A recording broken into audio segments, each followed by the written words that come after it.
గంగా కావేరి నదులు అనుసంధానం కావాలని చంద్రబాబు కోరారు. గంగా కావేరి అనుసంధానంతో దేశానికి నీటి భద్రత వస్తుందని చెప్పారు. భవిష్యత్తులో అన్ని కుదిరితే గోదావరి, కృష్ణా, కావేరి నదుల అనుసంధానం కావాలన్నారు. ఇది మోడీ ద్వారానే సాధ్యమవుతుందని అన్నారు చంద్రబాబు.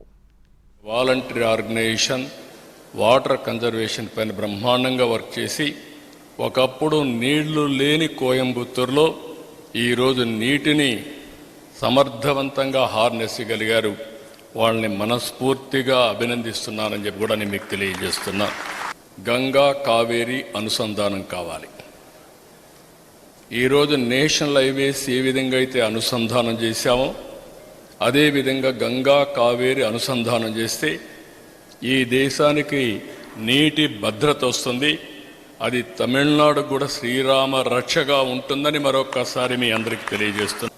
ముందు ఇంట్రా రివర్ లింకేజ్ చేయండి, తర్వాత ఇంటర్ లింకేజ్ ఆఫ్ రివర్ చేద్దామని చెప్పి చాలా స్పష్టంగా ఉన్నారు.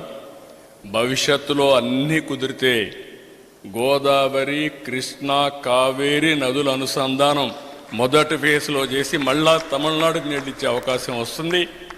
అది సాధ్యం కావాలంటే ఒక్క నరేంద్ర మోడీ గారి ద్వారానే సాధ్యమని మరొకసారి మీ అందరికీ విజ్ఞప్తి చేస్తున్నాను.